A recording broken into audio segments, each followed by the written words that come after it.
Virtual presentation and sentimental bold. So why? Why virtual presentation? And why virtual presentations aren't more emotional?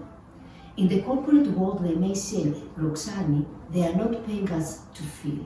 They are paying us to do. And it's okay, it's nothing wrong with that. But if you can't motivate your own dream to move forward or to convince your client to buy your product, then you are in trouble. I'm a career and body language expert. I'm Roxani Oikonomou, and this is what I do in life. Designing purposeful careers. And I couldn't be more grateful for Speak You team for giving me this opportunity to share with you my thoughts about virtual presentation, a theme that fascinates me.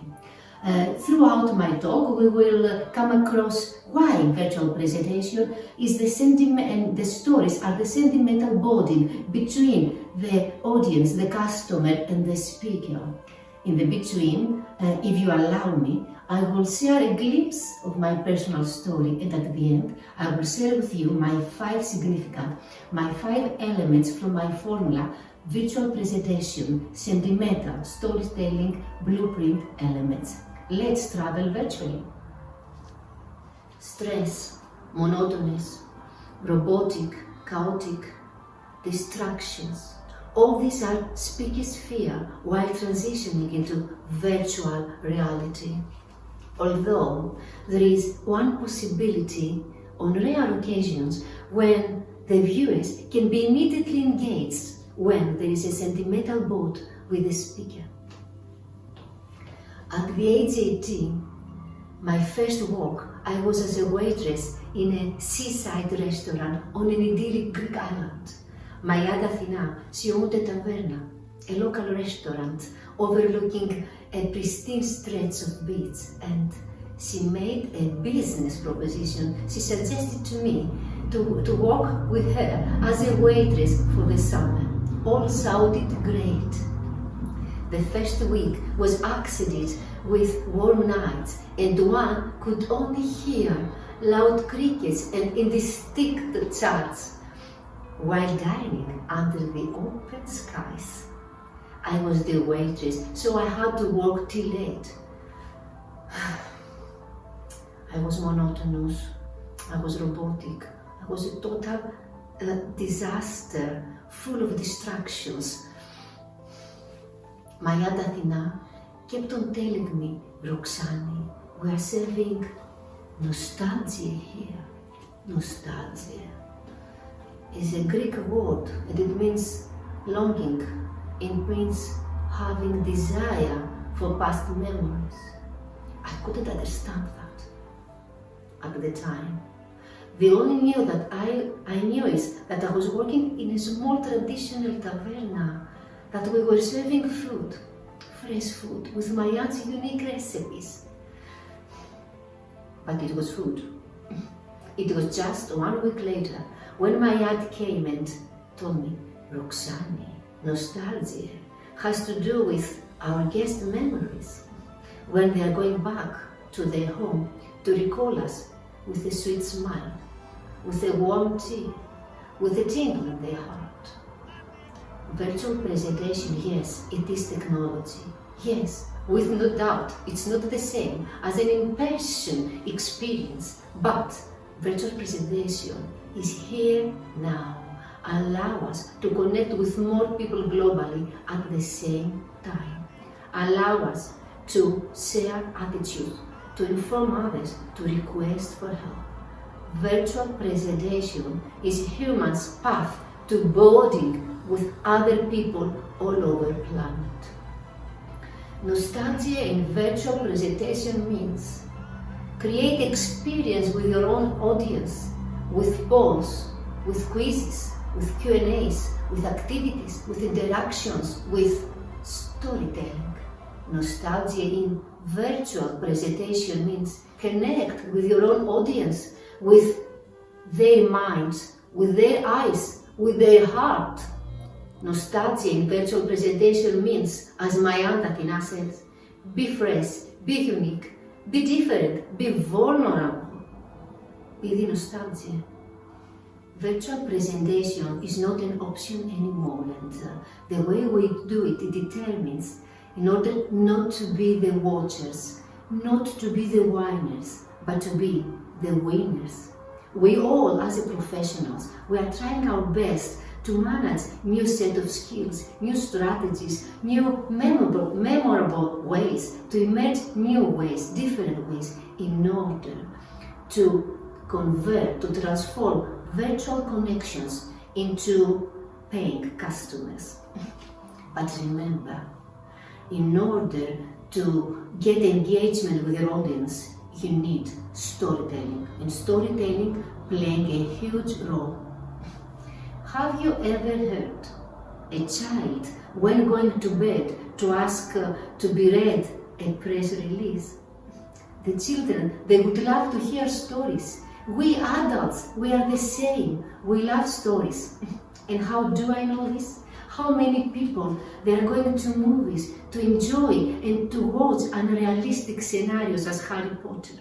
And how many men, they like to build, to feel, to act as James Bond? And how many ladies, they love to be, to feel, to act as Monica Bellucci?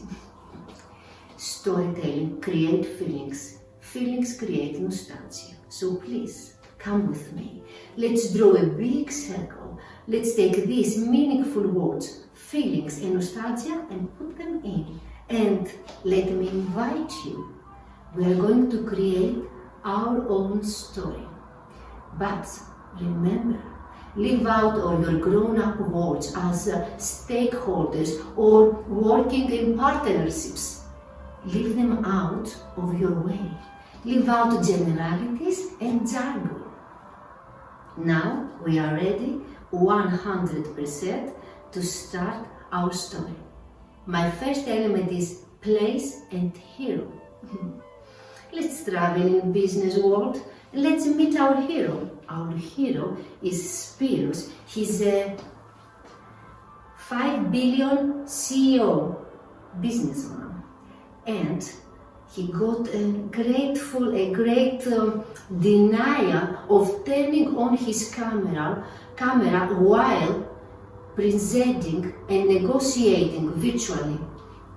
This got a very negative impact to his own branding and to his negotiations.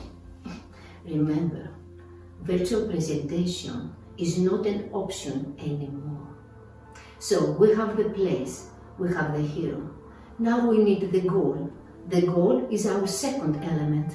The goal is to help Spiros, to guide him somehow to overcome his fears and to present virtually in excellence.